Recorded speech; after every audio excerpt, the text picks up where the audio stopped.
Welcome to Minority Trip Report. MTR is a podcast spotlighting stories of personal transformation and underrepresented leaders in mental health, psychedelics, and consciousness. I'm your host, Raj Siraj. If you're learning from or enjoying Minority Trip Report, please subscribe to MTR on YouTube at Minority Trip Report and follow us on Instagram at Minority Trip. Thank you and enjoy the episode.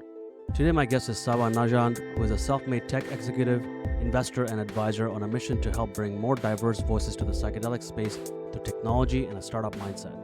Sabba immigrated to the US as a child from war-torn Iran and spent his early career building towards a version of the American dream, from dabbling in entrepreneurship to leading companies and global teams while living in Hong Kong, London, and New York City. Faced with burnout, Sabba has been on a personal journey with plant medicines and mental health, which helped him shift his personal and professional perspectives. As the Iranian diaspora is faced with a crisis of identity, Sabba is even more committed to driving conscious leadership through an integrated life and fights to raise the profile of diverse voices in the psychedelic ecosystem. Sabba, welcome. Thank you so much for having me, Rod. We become friends this last year, and obviously we're going to have lots of things that we're going to get up to this year, some of which maybe we'll touch upon, some of which will remain a mystery for now. But I want to get right to it, right to the very, let's just say, one of the climax of the story that is your life. And when you first told me, I was laughing with both astonishment, but also, of course, this is what happens to people like us, and the kind of stuff that our parents and family have to go through to give us a better life, right? So, without further delay, tell me about the time, or the moment, or the place that you were being born, or before.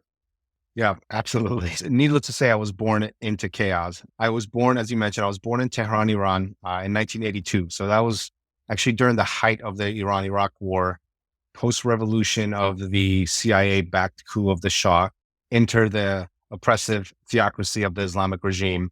And yeah, in the middle of the war, my mom went into labor with me 2 months early due to stress, living in a city we were actively under attack. And at the time, our family doctor told my parents that I needed a life-saving blood transfusion. And I had to be taken to a hospital across town, across the border. And so my father had to say goodbye to my sister, his wife, and literally drove me in the middle of the war. So gunfire, negotiating with troops to get me to the hospital to save my life. And that was how I entered this world. It's fun. It's growing up. I really didn't understand the severity of this story, laughed it off. But just understanding that how my father sacrificed his life, my parents sacrificed their life to save me was wild. And that's how I was born. It's hard to, yeah, it's every time I hear that story, I'm just like, what the hell? That's crazy. When did you first hear of the retelling of this story? And then when was the last time you heard this story? The first, I would say it came up sporadically throughout my childhood and growing up, just because it was a story to tell, right? And I heard it regularly, but the way my parents presented it was same thing. I think it was just them hiding their trauma, to be honest. But it was just like, oh yeah, you were born 2 months early. You're excited to come to this world. You had to get a blood transfusion. And my mom jokes around. She goes, see, if he had the blood of his mother, not his father's dirty blood, he'd be okay. Jokes like that. And then I would say the last time this story came up was my 30th birthday. So maybe about 10 years ago, we all went out to dinner, my parents, and it was actually maybe 5 years ago. We all went out to dinner, my parents, my sister, my now wife, and they brought up the story and they told me I was a war baby and how like my dad literally had to get in the car and drive me through the war, like imagining that, right? Like almost like a movie where you're driving through like bombshells and artillery and so forth. It was just like negotiating with troops and all that. It's just, and at that moment I was like, oh, wow. Like it hit me hard, but I think it was a mental blocker of like, I didn't want to understand, or I didn't want to really believe in the severity of it. And of course, over the past few years, working on my mental health and just becoming more conscious of how my mind works and my life story, it just hit me like a ton of bricks of how severe and important that aspect of my life was for me and what my parents sacrificed. Ultimate sacrifice, right? You talk about immigrants always always sacrificing, and this was the ultimate, right? And that was the big shift in the last few years when it really dawned on me. What exactly dawned on you? It's a great question. So what dawned on me, and maybe we'll probably touch on this, but the complicated relationship that I've had with my parents growing up, even now, but the I wish they would have done things differently, or I wish I grew up in a different environment. All the I wishes, like I wish the kids that I grew up with who are trust fund babies or their parents are well off. I wish my parents were like that and they don't do much for me. And I'm stuck doing all this stuff by myself and my sister. Right. It was like Mm. it was that kind of thought process and mindset that I had. And when I sat with that story and just sat back, I was like, I'm like getting goosebumps thinking about it. Like my parents made the ultimate sacrifice of all sacrifices to save my life, literally save my life Mm. in order to even allow me to be in this world and thriving. And that was this realization like nothing, none of that other shit matters. Like what he did, what my mother did is it's all I can ask for from a parent. And now in that regard, I look up to them. Am I going to do that for my kids? Absolutely. But to have that thought Mm. was really inspiring and eye opening. That's immensely powerful. And we're going to come back to this. I wanted to bookend this particular Yeah. conversation Yeah. because I think, you hear how you were born and what your early life was before you have any sort of memory of yourself as a child. But then as Right. you step into an adult, particularly as you're on a healing journey, you've gone through these plant medicines and you've worked with these medicines. I think looking back, the story feels this has a different resonance. It's very different. There's a Yes. saying that the future is fixed. It's the past that's unpredictable, and I find that's very true after, like, Yes. before and after plant medicine, right? Yes. So we'll come back to this sort of theme. Okay, so tell us, you were born. How long were you in Iran? What was like life like during that time? Yeah. So I guess a little bit of backstory. So my parents lived like a very upper middle class lifestyle. Obviously, they're born and raised in Iran. Their whole family was there. My mother was a high school volleyball player, then became a teacher. My father played like semi-professional soccer. He was in the Air Force. Later went on to be an engineer for a private aviation company, building helicopters for the military, for the Air Force. So I lived a great life. And I was young, but the two memories of life in Iran for me personally was playing in my grandmother's courtyard. I vividly remember that. And then huddling as a family in the dark in front of our window, watching our city under attack. Like those are the two core memories that I have of life in Iran. I genuinely don't remember anything else. Again, I was 5 years old when we left, but that's pretty much the memory that I have of Iran. And then in the US, what was that like when you came here when you were 5? Oh, sorry, you Yes. came to the US when you were 5, yeah. So we had a stopover. We moved to Greece. So my parents used to vacation in Greece a lot, and that was their second home. So we moved there as we were waiting to get sponsored by a family friend here in the US. So spent 2 years in Greece, just trying to make ends meet and live. And I have actually very fond memories. I have more memories of Greece than I do of Iran. Just living by the beach, just beautiful, like warm days and nights. I have a lot of nice memories of it. And then eventually we got sponsored, moved to the US. We were actually supported by a congregation, a church. I Mm. put a roof over our heads, found my dad a job, bought him a car. The other side of that was that we lived in a very rough neighborhood and violence, gang violence. It was a tough neighborhood to grow up in. And that was, yeah, that was part two of our kind of my chaos of life. We didn't speak any English. I spoke Farsi and a little bit of Greek. My dad spoke just enough to get by. He got a job as a busboy at a restaurant during the day, and then he worked at 7-Eleven at night. So he worked 18-hour shifts, basically. And then my mom eventually got a job at a hotel, and that's my sister and I were just left, not on our own because they didn't abandon us, of course, but it was left on us she babysat me because she's older, and we took care of each other and spent time with each other at home while my parents were at school or at work, sorry. And so what were your formative memories from that period? Going to school, not speaking much English, if at all. And then I'm also curious because how many years older is your sister? So my sister is 6 years older than me. So I'm curious to hear her experience or through your eyes as well. So yeah, life at school, it was, in some regards, I had memories of just a normal childhood, playing outside, playing sports, and just doing things that kids do, ride bikes and so forth. But the other side of that was, and especially in the beginning, I was in the ESL, English as a second language class. So it was just me and a bunch of kids who didn't speak any English. It was very weird. And we would get made fun of because we were in a separate classroom. And then growing up a few years later, speaking a little more English, I found myself in a place of I I, I didn't know where to be. I wasn't the black kids, I wasn't the Hispanic kids, and I wasn't the white kids. So I got bullied often, and because I didn't have a clique, I didn't know who to be.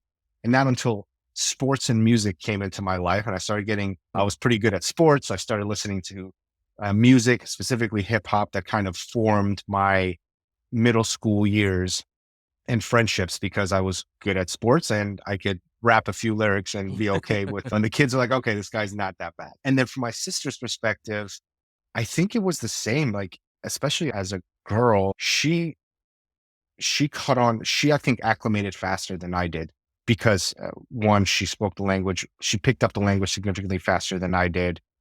Ended up having a core friends group. Though she went through some troubles, like one of her best friends was shot and killed across the street from where we lived. And like they we used to walk to school together. So she had her own set of as an older child. But yeah, that was her. And then having to babysit me, I don't think she really wanted to do that for a handful of years, right? Hip hop resonated with me, one, because it's just incredible music. But I think the connection of hip hop comes from a place of trauma to some extent. Like it's a group of people that are speaking their truth. They're speaking what their experiences of life, whether it's good, bad, ugly. And I resonated with that. I resonated with that kind of mindset. And because where I lived was very much, that was a huge influence. Everybody listened to hip hop. Like that culture was very prevalent where I grew up. So that really helped me. It formed my younger years of who I am, how I should act, what I should listen to, how I should dress, all these things. Like hip hop literally formed me in like my formative years as a young kid. Yeah, I can definitely resonate with that. I think for you, it was hip hop. For me, it was rock music. Yeah. I think a lot of the alienation, frustration, rage, anger, Yeah. it was all manifestations of that. The bands that I fell in love with, I remember the first time I listened to Tool, it was me moving back from Saudi Arabia back to Bangladesh, and it was Wow. like in 99 or 2000. And we just got internet back in Saudi, and it was dial up. Like you'd have to basically spend a week downloading 3 songs That's on right. LimeWire or Sufet or Kazaa.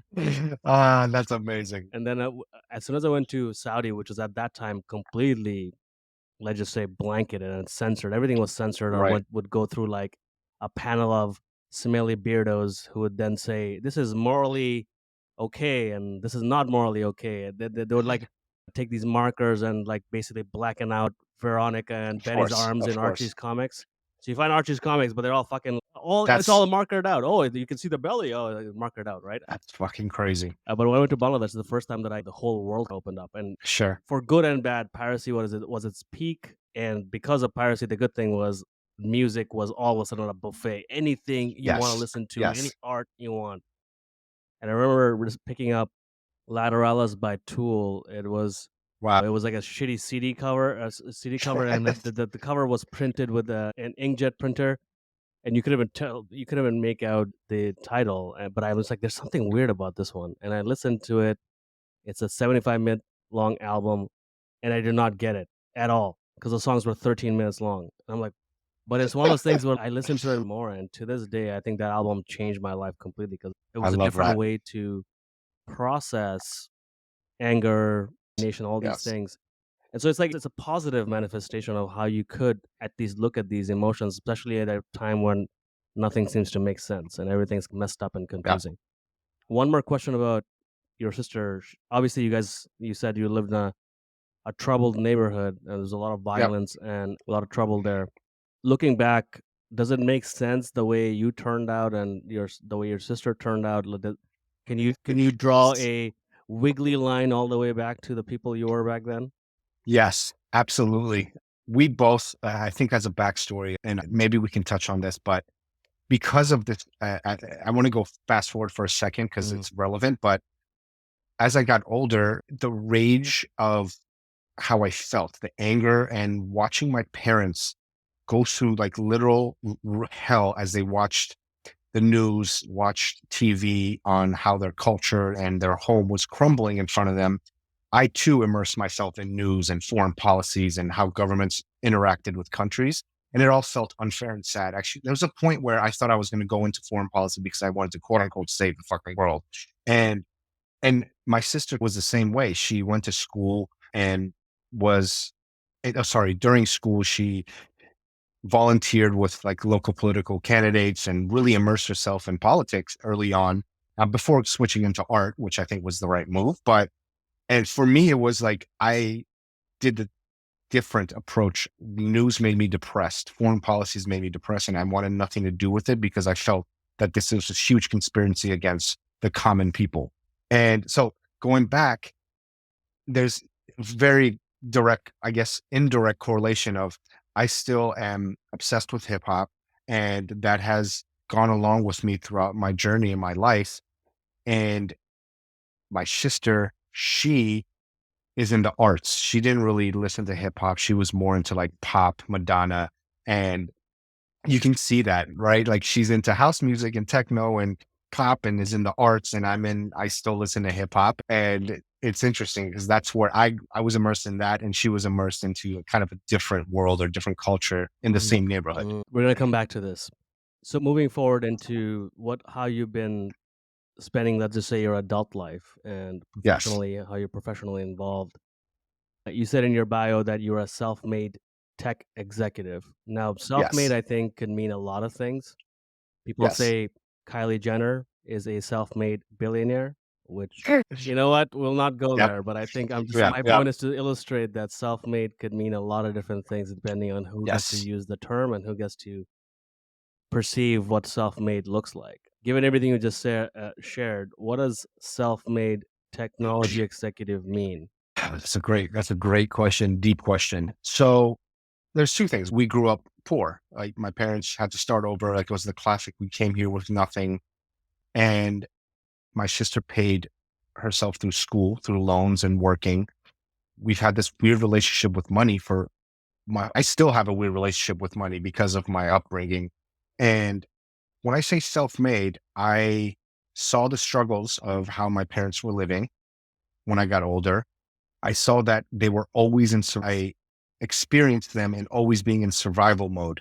As immigrants coming to this country, they built themselves up to have a kind of a very comfortable middle class life, but they still, till this day, live in survival mode. And I noticed that it's always like, when do you get the next paycheck? How do you feed us and pay the bills? And so that to me was ingrained in me. It was ingrained, it still is. And I had a really terrible relationship with it because I didn't know what it meant, but I just knew that I had to make money.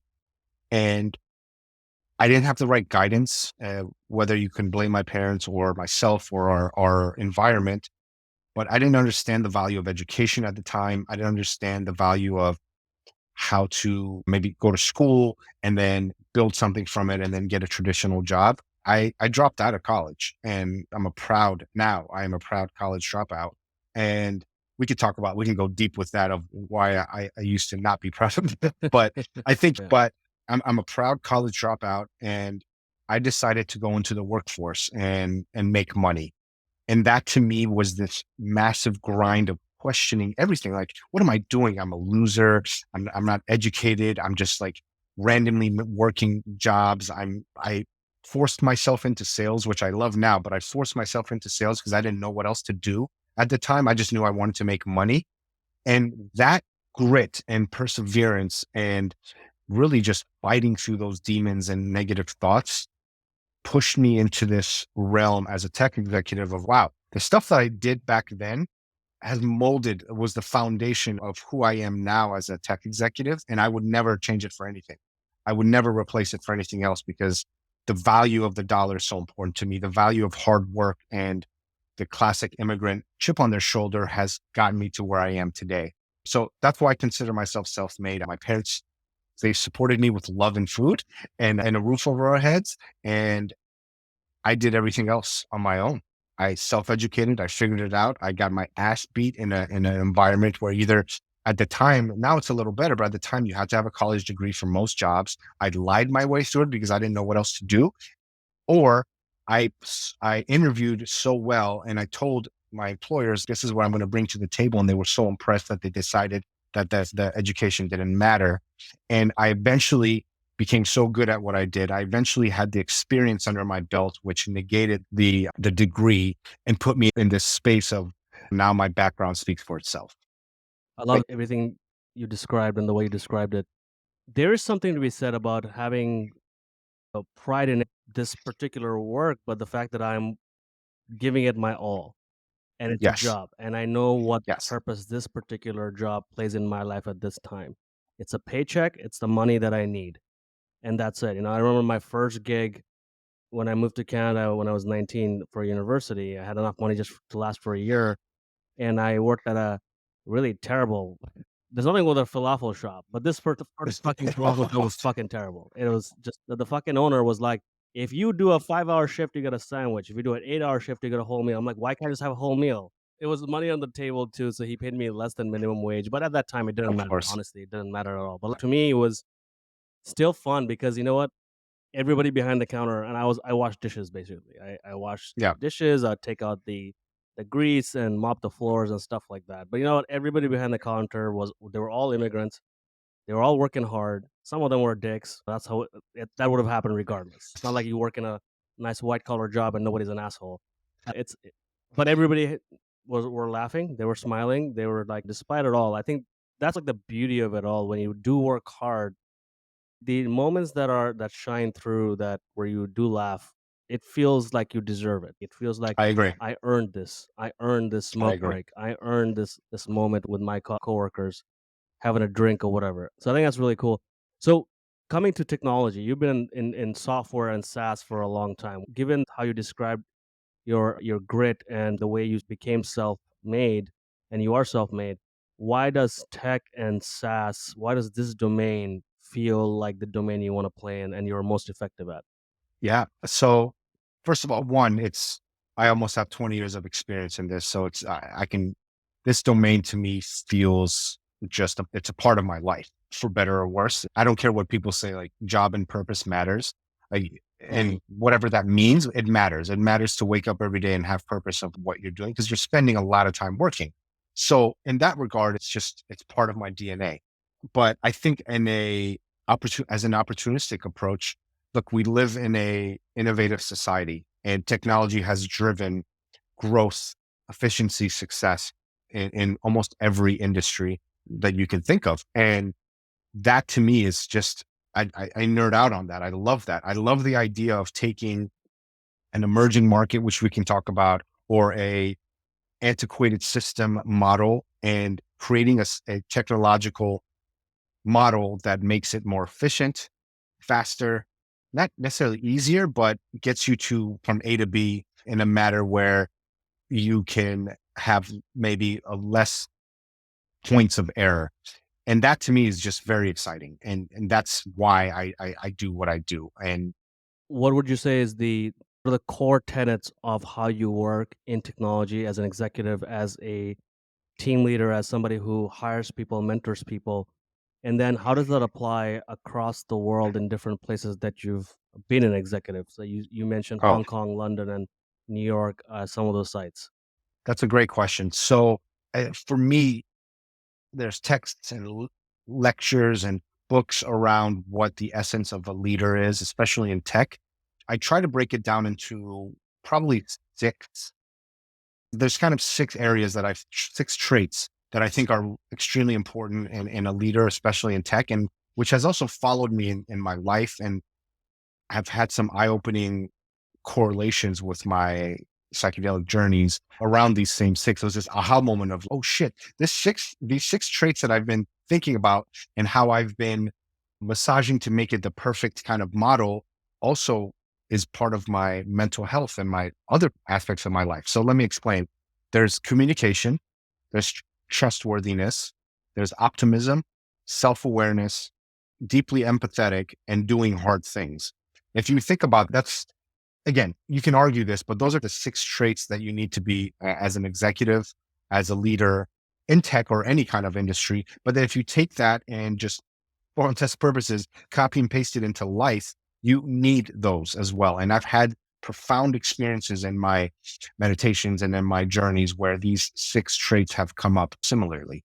I totally agree with you with the six that you mentioned. I think the ones that particularly resonate with me is doing hard things, self-awareness, and empathy. Yes.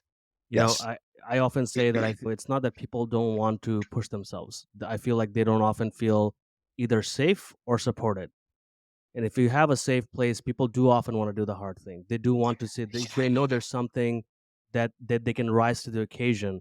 There's a saying, right? Like you don't rise to the occasion as much as you sink to the level of your training. So, Yeah. and I think people do want to do that, but they again don't even have somebody who they can trust, or they don't feel safe, and so on. Tech. This is not just about tech, but I do feel in the innovation economy that we live in now, where technology is at the frontier of change in a way. Like it's either ushering Yes. change or it is behind the change, right behind the change, is facilitating it. It feels like we've gone through a couple of iterations of what good leadership looks like or what good companies look like. Particularly Yes. right now, Yes. as we go through the recession, we've seen how companies were behaving or raising money or how investors are behaving 2 years ago. And not just investors, people in general. But now Yeah. we're in this sort of, for the lack of a better word, VC winter. And then, of course, what happened with Silicon Valley Bank. Yeah. Where do you think these values are as tenets of leadership at this point of time? And where, like, how have they evolved to come to this place? So you're starting to see a big shift into conscious leadership. I know that's a widely used cliched term, but it's really true. And you're seeing that with people either forced into that situation because you haven't, when something like SVB happens and you can't pay your employees, like you have to feel empathy and self-awareness to know that shit, like the livelihood of these people is in my hands. And that's a whole different story if you don't feel empathy and are self-aware. Like we can go down that rabbit hole, but sometimes you're forced into situations to think more consciously as a leader or as an executive in tech. And at other times, you have these profound experiences in life that makes you question the status quo of what it means to be an executive leader, right? 10 years ago, even 5 years ago, being empathetic didn't mean shit. It was like, look, I'm paying you, do your fucking job and do it great. And I'm holding you accountable. If you don't, I'm firing you. And you treated people that way. And a lot of people still do. But now you're starting to see that, not just for me personally, but other executives. As cheesy as this sounds, when you provide someone a safe space, and you lead with love, they will ultimately have the courage to do the hard things, hold themselves accountable. And most importantly, if they fail, they will not be scared to own up to it. And when you create an environment like that in life and in leadership or in your company, then you are putting a team, you're assembling a team of people that are going to do the hardest fucking things for you and they're going to want to do it.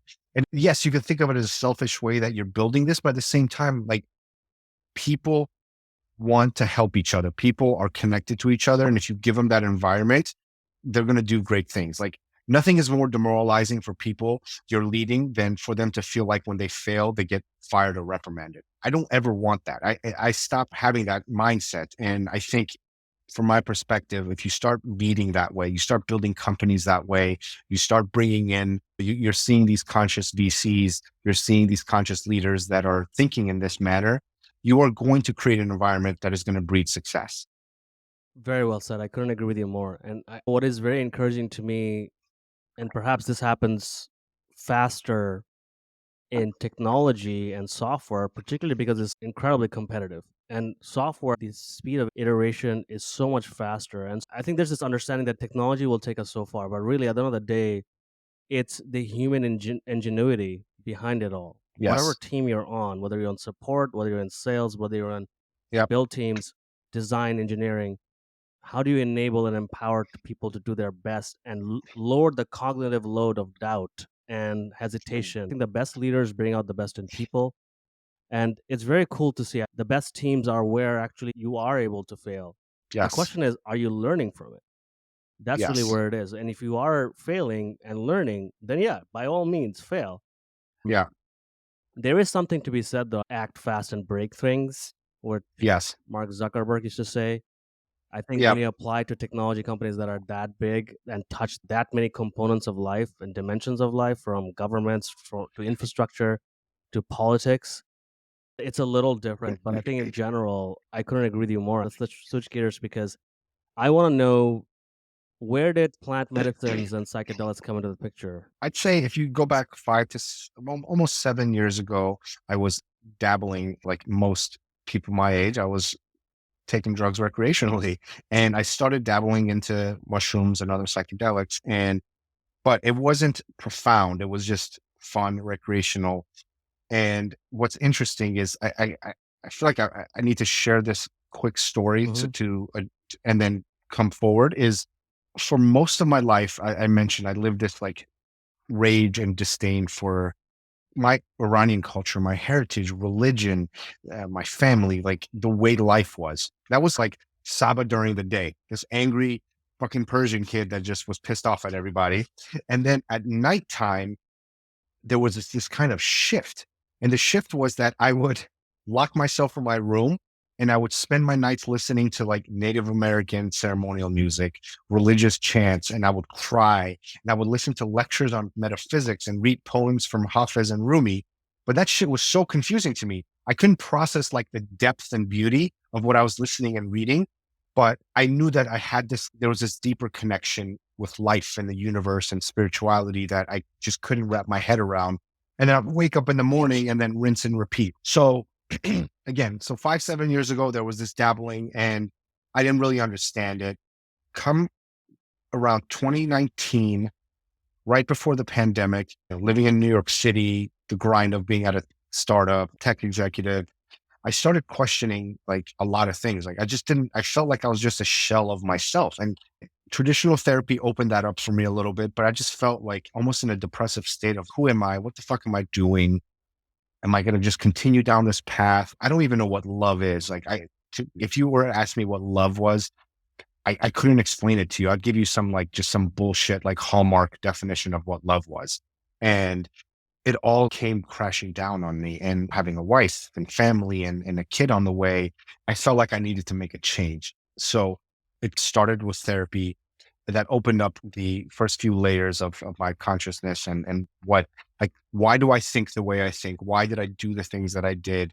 And connecting the dots. And then that turned into breath work, meditation, and that shifted into multiple years of reading and studying and learning about psychedelics. And it was this time, of course, like pandemic, you hear this quite a bit, but in the pandemic, I knew that I had to make a change. I knew that I wanted to be a different version of myself. I have a son on the way and I can't live this life anymore. I want to show up to be a better version of myself, a better husband, a better partner, a better father, son, brother, etc., leader, etc. And my first kind of official, if you will, foray into psychedelics was the summer of 2020, where I sat with Bufo. And yeah, there's a cautionary tale here, but I got blasted into the universe. And for me, that was that moment where I even said this out loud. I remember the healer told me, she kept saying that I was repeating, or she told me that I was repeating,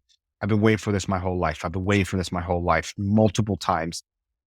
And that oneness, that connectedness of getting shattered and feeling, I felt the creation of the universe. I knew that there was this deeper, more spiritual path for me in life.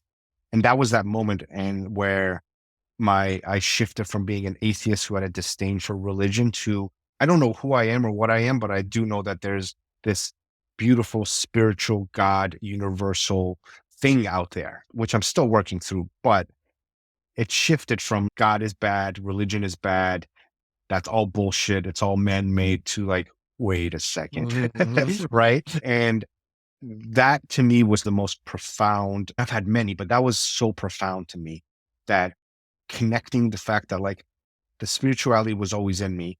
and it came out in a way that was so explosive and just profusely crying and laughing and crying and laughing after that session was incredible. And I can go into more details, but that was the first and the most profound, I would say, psychedelic experience that I had. I think the first time you told me that story, I was like, "Whoa, Bufo, the very first move." Yeah, I know everybody says this. I worked my way to Bufo. It was Yeah, 5-MeO DMT. You know, it's no joke. it's not a joke. It's so extremely powerful, and it's. Yeah. So how did you find the guide that you worked with, and what did you know of Bufo before you went in? So this is yeah, so this is where my cautionary tale comes in. I don't want to make this story of, oh, make sure you do all this shit. But I think I feel like I'd be doing people a disservice if I didn't talk about this. And you'll obviously understand and resonate here. But I what did I know about 5-MeO? Nothing. I had done some homework, so I knew what this molecule was, and I knew that it was mainly in toad venom and then in some plants. So I had done a little bit of homework. I've done some research, but there wasn't a lot of stuff out there. I found this healer of all places, fucking Instagram, man. And I know it's like almost embarrassing to talk about it, but I found it through like various connections or like mutual followers. And I did my homework and saw that were connected to some people that I respected and trusted. I was like, okay, like I said, at this point, I was like, fuck it. I'm just going to reach out and see what happens. So I reached out, and the cautionary tale was that there was beautiful intention. It was for the most part, a really good set and setting. Though it was in the middle of New York City, it was in a beautiful apartment. And again, great intentions. What stood out to me was I fucking did it. They gave me a hug and they're like, have a nice day. And I'm standing in the middle of fucking Manhattan on 21st Street and looking around. I'm like, what the fuck do I do now? And it's wait, so you're just going to shatter me into the universe and then throw me back into the Yeah. matrix? Like, what now? And I didn't know how to process that, obviously. And especially someone who was like new to this type of these powerful molecules. And so I didn't know what to do with that information. So I walked home. It was a 45-minute walk. And I just walked. And the beauty of that walk was it was during gay pride. And there was this one aspect of me like, oh my God, this is amazing. Like, look, all these happy people and crowds. And this other part, I felt claustrophobic. I was like, I just want to be alone. Mm, I just want to sit with what happened. mm. Yeah, it's the next day I took off work, and the next week, the best way I can explain it, next 2 weeks was like, I felt like I was just disassociated from the world and from the people. From In one regard, I loved it. In other words, I was like, what the fuck did I just go through? Mm. So my cautionary tale is like, fucking do integration. Like that is so important. Like psychedelics are just these molecules are a tool. They're not going to heal you. It's what you do after the fact, right? And that to me was like, okay, I need to take this more seriously. And luckily, like I had some trusted people and folks in the community that helped me understand integrating and talk to some people, and then decided after that, like I should like really find the right environment, the sense setting, the right healers that are going to not only provide the medicine, but also help me integrate. So that's my cautionary tale of, and then how that happened. So after that, I just decided that and that became almost every 6 months I was sitting with medicine since then, and with plant medicine. And now the integration part is so important. The other aspects that I do outside of the ceremonies and journeys are what I believe are the most important aspects. And I'm not perfect by any means, but I still hold on to that, the importance of integration and what you do after the fact. Yeah, I couldn't agree with you more. I think integration is very often underlooked and underappreciated because people are very obsessed with the inflection, the physical, and the emotional shift Yes. at the time of. But really, Yes. if you're just chasing that feeling, nothing in your life alters because we all have to come back to the sort of ever present life we live in. Whether Yeah. whatever version of the matrix you fit in, it's still there. Yeah. You Yes. come back to it, but you can alter your waking life if you do integrate, understand what do I now do with this sort of opening I Yes. found myself in, whether it's emotionally, Yes. whether it's whatever way. With 5-MeO, it's really interesting because I find that it's an energetic release of some sort, and that sounds really hokey and kind of cliche, but I think that's exactly it. For me, it was a deeply physiological response, a very terrifying feeling, Yes. but I think afterwards, and to this day, 6 years on, I think what I still feel is that a lot of times rage and pain are not things you can intellectualize and you can attribute to a particular thing or a particular moment. It just sits in your body, right? And it's almost like you have to shake it off. And only when it's gone do you feel like, oh shit, there was something there the whole time. But Yes. of course, I didn't Yes. know it because I had no sense of awareness about it. Correct. But yeah, to this point, I think, yeah, cautionary tale for a good reason. If anyone's listening to this and is curious about 5-MeO or whatever medicine you want to work with, integration is Or key. whatever. Absolutely. I'm happy. Whoever wants to reach out to me, please do. And I'm happy to help there. But I do agree with the release of energy, or like I had moments of that. And now that you say it, well, I was just like, get this shit out of me, Mm, like this darkness, heavy feeling. And it's not very visual, at least for me, it wasn't, but it felt this like dark, almost when a TV is staticky. I was like, get it out. I need this out of me. And I almost felt it, like this static coming out of my mhm. body, this energy that you mentioned. So yeah, thanks for bringing that Yeah. up. And you can't, I don't know about you, but like I had no chance to even say, oh, hold on, let me strap in. Nope. Yeah, no, there's no, yeah. Good luck. You don't get a fucking seatbelt. You just go. Exactly. Okay, so I'm curious now to you and I met last year at Wonderland in Miami. Obviously, I think we Yes, shared a lot about our upbringing and what sort of brought us to this yes, work and hopefully what roles we want to play in this emerging ecosystem. As somebody who came from the outside walking in, and when I say outside, I don't yes, necessarily mean somebody who's not spiritual, more like we come from things like tech and yes, it's the space is predominantly still very white, very middle in yes, upper middle class in the sense that you try all these medicines, you go to retreats and things like this. None of which are very cheap. But exactly. I mean, coming into it as an outsider, what do you notice are the good, bad, and the uglies of this space as it Oh, exists today? oh, what? So this is going to be on the podcast, huh? Okay, so I should Hey, no. man, I've said I enough shit about so the space. It's time you get in with me. All right. yeah, I'm getting in the water with you, man. Don't worry. No, we've talked about this a little bit, like good, bad, and ugly, right? There's what I quickly came. I Okay. Let me back up. When I decided that I wanted to focus in this space and bring my talents to it, sound like LeBron James, but I'm going to use that. It's my Go tagline. for I'm it. the LeBron Good. James of, Good. of the psychedelic community in tech. Oh God, I'm joking.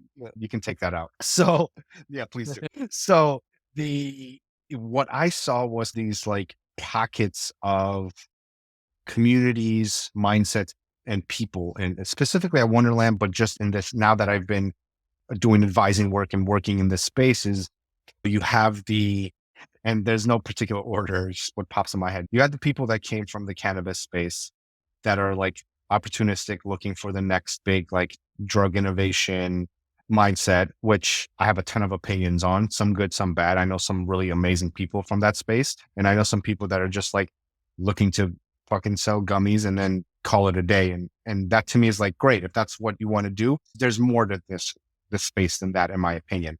Then you have the healers and the people that I kind of had a few amazing journeys and now they want to save the world and are either think they're shamans or, you know, they're trying to figure out how to play in this space.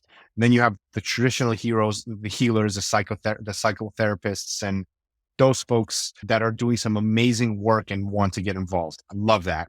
You have the VCs, and then you have people that are just super privileged, have a bunch of fucking money, and because they go to Burning Man and because they've done a bunch of psychedelic experience, they think that they can come in and start a company and flourish and be highly successful. That to me is like the buckets that stood out to me. And that kind of falls into the good, bad, and ugly. I reflected on this a lot. At first, I was like, a bunch of assholes, whatever, bunch of rich white people that are coming in here. Then I realized that, look, yes, there are these types of folks in this space, and they're in a lot of the spaces in other industries. Then I thought, this is an emerging market. What happens in an emerging market? You've got the kind of the big players, you've got the people that come in and decide that they're like at the forefront of some kind of innovation. Yeah. And then you have people who genuinely care. And I was like, okay, well, an emerging market, you're going to have people that are going to come and fail. You're going to learn from those failures and hopefully get better and innovate. And that to me was like this eye opening moment of what can I bring? What does this industry, if you will, what does this industry need? And it's bringing efficiency and understanding how to run a business. I think that is a big component of it, because you have people with vision and passion and even money, but don't know how to effectively run a business. We can insert this past few weeks. There's been a few organizations that have shit the bed, and right. And when you read about it and even look into it, wait, these are some of them are probably out. Some of these things were out of their control, but there are some things that they did poorly as a business, as running a business, that could have been prevented. And if you can educate some folks that are maybe, again, passionate, but don't know how to run a business, then you can help build hopefully a functioning, thriving ecosystem within this market or industry. I'm often very snarky, but I find it's not to deride anybody, it's not to diminish anyone's efforts. It's more to be Yes. self-aware, because I think the what I love about this space is it's on one hand full of incredible possibilities. And for the Yes. most part, people who come to this space they've come to it from a point of healing and some level of personal work that Yes. they've done. So it's rooted in some sort of experience, which is unlike any other space I've been in. On the other hand, it is so completely wacky in terms of the characters that you need. All Yes. the buckets you mentioned. I think with psychedelics as well as, oh, I licked a toad, now I'm amazing and I can heal the world and I high Totally. five people and it will solve poverty. It's awesome. There's a bit of that, right? And the thing Yes. is, it's all part of it. And that's the way that's been my learning, is that accept it for what it is and then find Yes. ways to make it better, because that's all we can do. Yes. It's easy to criticize from a distance, it's easy to criticize and be cynical, but I think I agree. it's a lot harder to actually step in and go, this is how I'm going to help. And I think particularly this time that we're in, there's like a vibrant community in the underground. They're the reason Yep. why we still have this space. Let's not forget, Correct. despite 50 years of Of course. criminalization and stigmatization, we still have something, because anything over surface was basically destroyed or criminalized. But then now you have a burgeoning overground ecosystem as well, which is finance folks, and then you have business leaders, you have CEOs, you have founders. How do we Yes. bridge both? Because we need the wisdom of what we learned, not only 50 years ago or the last 50 years, but also thousands of years ago. And then how do you Yeah. connect it to a new way of doing business? But also, let's not reinvent the wheel. A lot of the problems that businesses in this space face are the same issues that any other startup faces, 100%. right? You're absolutely right. It's wacky, it's hilarious. This is why you need humor. You got to be able Yes. to laugh, because Yes. a lot of it doesn't make any fucking sense, but it's okay. The world doesn't make sense right Yeah. now. It's just simply a Right. reflection of where we are as a species, as a civilization, perhaps. One last question, Sawa. Let's bring it all together. Now, I think I did not touch on the strife and the suffering and the struggle of the Iranian diaspora at this particular time, because I wanted to save it till the very Yes. end, because I had to go through like the journey of who you Absolutely. are today and how you became that way. How are you and your, let's say, your parents, your family, your Iranian community, Iranian American community?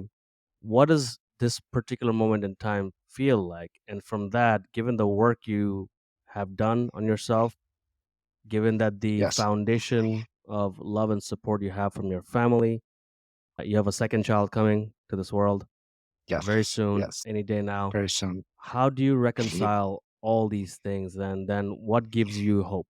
Oof. I need to take a moment here, because even the question itself it brings a lot of emotion. What's happening now in Iran, where especially with the prevalence of social media, anytime there's some kind of huge event in the news, no matter what it is, social media is all over it, which I think is amazing.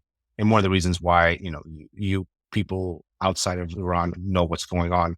But this shit's been going on since 1979, right? Like, my parents, their generation, my generation have, even that my parents, like before my parents' years, have been going through this for decades. But there's so much pain and trauma in our culture because of what's happening in our country today, because of the regime, because of the oppression. And it's difficult. It's difficult to really grasp, because my parents have gone through so much shit in their life, and you can point it back to what had happened in Iran and them leaving. And you can point that to all the Iranians that have left because of that, right? And as I mentioned before, I had this disdain for my culture because I didn't understand it. I didn't understand because we left and I didn't know who I was. And these last few years, I've been gotten so connected to my Iranian culture, my blood, and it's been through plant medicine work and my journeys. Like I feel the pain and I feel the trauma of my people, and I am them. I am them. Generations of trauma, and it's in me. And now more than ever, my goal in life is to make sure that when my daughter who's on the way grow up and understand the beauty of our culture. They grow up and understand the beauty of Iran and the thousands of years of history before this small, granted, it's only been what, 40 something years that this has happened. This is just a small part of this beautiful, long-standing tradition of Iran and Persia. And I want my kids to know that as much as they know this part. And that to me is where I'm seeing this like shift of what culture means, what heritage means. This shit's in my blood, man. I'm Iranian. I was born there. Like I can barely speak. I can speak, but I know who I am and I see it in my son's eyes. And that to me gives this level of, you know what, we're going to get through this, hopefully in this generation. And people like my sister and the women of Iran who are being tormented by this government are going to one day be free to be who they want to be. And us men, the men of Iran would not be here. Nobody would be here without women, but the women of Iran are the power, are the everything. They are the mother of all mothers when it comes, from my perspective, when it comes to our culture. And that to me is like the world is starting to see what courage means. And it's from the women of Iran. And that to me is, you know what, out of darkness comes light. And this darkness, you're starting to see this light come out of the power of our people. And one day we will come out on top of this and take our country and our culture back. Fuck yeah, man. That was really powerful. I really appreciate you sharing with Thank you. such conviction and vulnerability. It's certainly not easy. But Yeah. I seen for years my own country, Bangladesh, spiral into turmoil and go through this stuff. What is really tragic is these are very ancient cultures, and there's so much wisdom and lessons and poetry and art and music and heritage that the entire world needs to see and experience because it's deeply rooted. It goes way back. On the other hand, I think the way you share the story and with such conviction, I think it allows culture to thrive. Culture does find a way. Art will find a way. Yes. Stories will find a way if we do tell them authentically and honestly and courageously. Sabah, this was a fantastic conversation. I want to thank you again for really diving in deep and without hesitation. It's a time for lots of optimism. And despite what the markets say and all that, it doesn't fucking matter because I think we're in it because we want to build it and we want to help people and we want to chart a new way to feel more ourselves and more in line and more in tune with those who that we love. So all to say, thanks a lot for spending the time here. Raf, first of all, thank you. I'm so grateful to be on here with you. And thank you for giving me the space to have this conversation. This podcast was brought to life with the help of Carolyn Tripp on art and design. Thanks so much for listening to Minority Trip Report. If you're learning from or enjoying the podcast, please subscribe to MTR on YouTube at Minority Trip Report and follow us on Instagram at Minority Trip. It's a zero-cost way to support us and help us spread the word. Please also sign up with your email for new episode announcements, events, as well as our forthcoming newsletter.